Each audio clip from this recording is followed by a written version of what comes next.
Buenas, vamos a trabajar el análisis de varianza no paramétrico con la prueba de Kruskal-Wallis para diseños completamente aleatorizados. Esta prueba se utiliza como alternativa a la ANOVA de un factor cuando no se cumplen los supuestos de homogeneidad, de normalidad o el tamaño muestral. Vamos a mirarlo con un ejemplo. La prueba de Kruskal-Wallis permite establecer las diferencias significativas entre tres o más grupos. Por tanto, es una prueba que se aplica para grupos diferentes o muestras independientes. Esta sería la fórmula. Se obtiene el H obtenido. El N mayúscula significa la totalidad de la muestra de todos los grupos. R1, R2, R3 se refiere a la sumatoria de los rangos para cada uno de los grupos. N minúscula, N1, N2, N3 hasta NK se refiere al tamaño de cada uno de los grupos que se utilizan. Y K es el número de tratamientos o condiciones experimentales en el estudio. Miremos el ejemplo. Si quiere comparar el efecto de cuatro diferentes tipos de terapia en la reducción de los síntomas de ansiedad en pacientes con trastornos de ansiedad, se toma una muestra aleatoria de pacientes y se divide en cuatro grupos, cada uno de los cuales recibe un tipo diferente de terapia. Después de un tiempo determinado se mide la reducción de los síntomas de la ansiedad. Se realiza la prueba de Kruskal-Wallis para determinar si existe diferencia significativa en la reducción de los síntomas de ansiedad entre los grupos. La ansiedad está medida en una escala de 1 a 50 puntos. La formulación del problema es qué efecto tiene el tipo de tratamiento o terapia sobre los niveles de ansiedad en cuatro grupos de pacientes. La hipótesis nula dice no existen diferencias estadísticamente significativas entre los grupos experimentales y la hipótesis alterna existen diferencias estadísticamente significativas entre los grupos experimentales. Miremos los datos. Vemos que el grupo 1 de sensibilización sistemática tiene 5 personas y en X1 tenemos los puntajes. El grupo de relajación progresiva tiene 4 sujetos y X2 son los datos de ese grupo.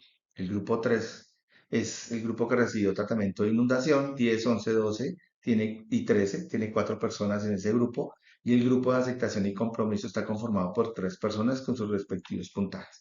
Lo primero que debemos hacer es obtener el rango de todos los grupos como si fueran uno solo. Recordemos que esta prueba es una extensión de la U de McWigne, donde obtenemos el rango de los dos grupos. Aquí toca obtener el rango de los cuatro grupos. Vamos a ir mirando cómo se hace. En el primer caso, el dato más pequeño es 2, por tanto le correspondería a la posición número 1. Luego seguirían los puntajes con 3 puntos y tenemos 2 personas para ese caso, es decir, le corresponderían los rangos 2.5 para cada uno de los 3. Luego seguirían los 15 y tenemos 3 personas para los 15, por tanto les tocarían los rangos, ¿cierto? Los rangos 5 para ellos, porque hemos promediado las siguientes posiciones, la 4, la 5 y la 6. Luego seguirían los puntajes 17, por tanto tocaría promediar las posiciones 7 y 8 y ellos quedarían con el rango 7.5. Ya tendríamos el primer grupo. Luego seguirían la puntuación 23 y vemos que no está repetida, por tanto le tocaría la posición número 9 a ese grupo como está aquí. Luego seguirían los 24, ¿sí? Y vamos a ver qué posiciones le tocarían. La posición 11.5 para cada uno de los 24 porque promediamos las posiciones 10, 11, 12 y 13. Luego seguirían los 25, que tenemos 1, 2 y 3. Por tanto, tendremos que promediar las últimas tres posiciones que son la 14, la 15 y la 16, quedando de la siguiente forma, con el promedio 15. Por tanto, esos rangos para esos datos serían 15. Ya cumplimos el primer paso, que es asignar rangos a todos los grupos como si fueran uno solo. El segundo paso sería sumar los rangos para cada uno de los grupos para obtener el R1, R2, R3 y R4 en este caso. ¿Cómo quedaría? En este caso quedaría el rango 1, sumatoria 30, para el grupo 2, 47, 53 y 6 para el último grupo. Ahora vamos a volver a la fórmula general que vimos al principio del video y lo que debemos hacer es reemplazar para cada uno de los valores. Vamos a reemplazar entonces para la fórmula general y nos quedaría así. 12 sobre 16, que es el tamaño de toda la población, 16 más 1, luego la sumatoria del rango 1, que es 30 al cuadrado sobre 5 sujetos, más 47 al cuadrado sobre 4, porque hay 4 personas en ese grupo, 53 para el tercer grupo sobre 4, y en el grupo número 4 tendríamos 6 al cuadrado sobre 3 personas, menos 3, factor de 16 más 1 porque n mayúscula. Ahora lo que tenemos es que ir resolviendo paso a paso este despeje. El primer avance sería 12 sobre 16 por 17, luego 180, 552,25 más 702,25 más 12, menos 3 por 17. Lo que hicimos fue elevar cada rango al cuadrado y lo dividimos en el número total de cada uno de los grupos. Luego seguimos resolviendo y tenemos que 16 por 17 nos daría 272. La sumatoria de lo que está en el cochete nos daría 1446,5 menos 51 por fuera. El siguiente paso sería hacer esta división que nos daría 0.044. 1446,5 menos 51 seguiría y ya podríamos resolverlo aquí.